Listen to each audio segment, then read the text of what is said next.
Good morning. Today we continue with the reading of Christian classics. We're reading Richard Sibbes' The Bruised Reed, and today we're in chapter 10, Rules to Try Whether We Be Such as Christ Will Not Quench. So these are the rules to see, are we the smoking flax that Christ will not quench? So let's read together chapter 10. For trial, to let us see whether we be this smoking flax which Christ will not quench. In this trial, remember these. Number 1, rules. Number 2, signs. Rules. 1, we must have 2 eyes. One to see imperfections in ourselves and others, the other to see what is good. I am black, says the church, but yet comely. Song of Solomon 1:5. Those ever want comfort that are much in quarreling with themselves, and through their infirmities are prone to feed on such bitter things as will most nourish that distemper they are sick of.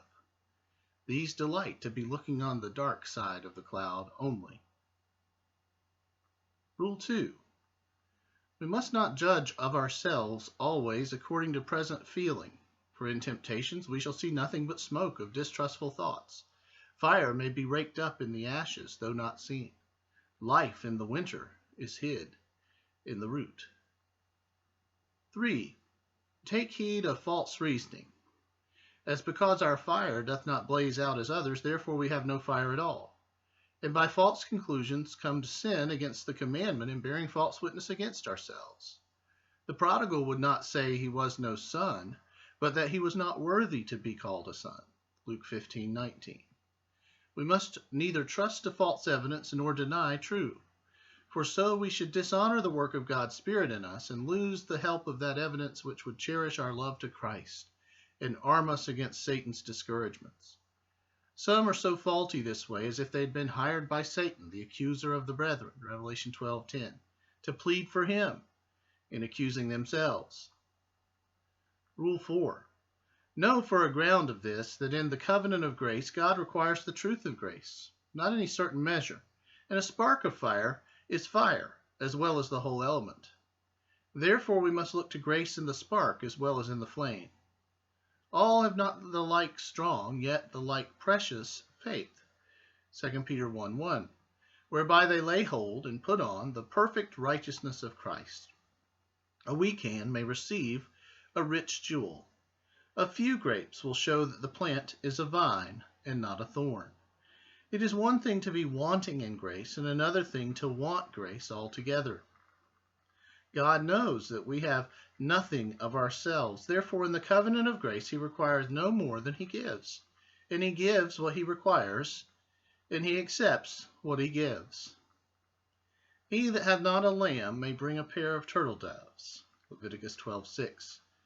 What is the gospel itself but a merciful moderation, in which Christ's obedience is esteemed ours, and our sins laid upon him, wherein God of a judge becomes the Father, pardoning our sins, and accepting our obedience, though feeble and blemished?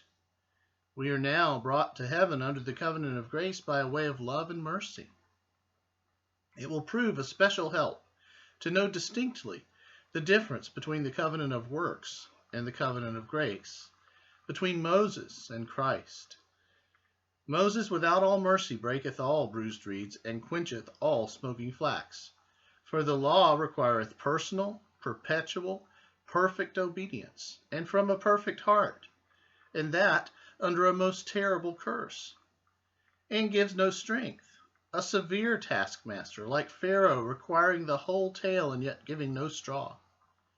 Christ cometh with blessing after blessing, even upon those whom Moses had cursed, and with healing balm for those wounds which Moses had made. The same duties are required in both covenants, as to love the Lord with all our hearts, with all our souls, etc., Deuteronomy 6:5. In the covenant of works, this must be taken in the rigor. But under the covenant of grace, as it is a sincere endeavor proportionable to grace received, and so it must be understood of Josias and others when it said they loved God with all their hearts, it must have an evangelical mitigation. The law is sweetened by the gospel, and becometh a delight to the inner man, Romans 7:22. Under this gracious covenant, sincerity is perfection. This is the death in the pod in the Roman religion, that they confound two covenants, and it deads the comfort of the drooping ones, that they cannot distinguish them. And thus they suffer themselves to be held under bondage. Isaiah 59, 1 and 2. When Christ has set them free, and stay themselves in prison when Christ has set open the doors before them. Grace sometimes is so little as is undiscernible to us. The Spirit sometimes hath secret operations in us, which we know not for the present, but Christ knows. Sometimes in bitterness of temptation, when the Spirit struggles with sense of God's anger, we are apt to think God an enemy. And a troubled soul is like troubled water. We can see nothing in it. And so far as it is not cleansed, it will cast up mire and dirt. It is full of objections against itself, yet for the most part we may discern something of the hidden light and of these smothered sparks. In a gloomy day there is so much light whereby we may know it to be day and not night. So there is something in a Christian under a cloud whereby he may be discerned to be a true believer and not a hypocrite. There is no mere darkness in the state of grace, but some beam of light, whereby the kingdom of darkness wholly prevaileth not. That's chapter 10. The rules to try whether we are a smoking flax that Christ will not quench. The most important section of this to me was the rule number 2. We must not judge ourselves always according to present feeling. For in temptations we shall see nothing but smoke of distrustful thoughts. Fire may be raked up in the ashes, though not seen. Life in the winter hid in the root. That's an important thought. The living by how we're feeling at the moment, living by what we're going through in that particular time is not a useful way to live. Oftentimes a deceiving way to live. Oftentimes a way to live that leads us to much defeat.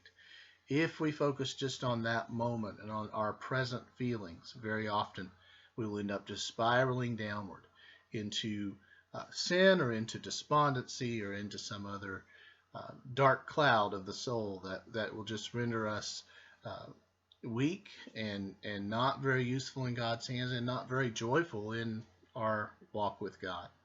So the message here is, of course, we have feelings, we have emotions. They're not bad. They can be a great thing. We want to try to cultivate even an emotional health, a stability, a Psalm 1 kind of stability.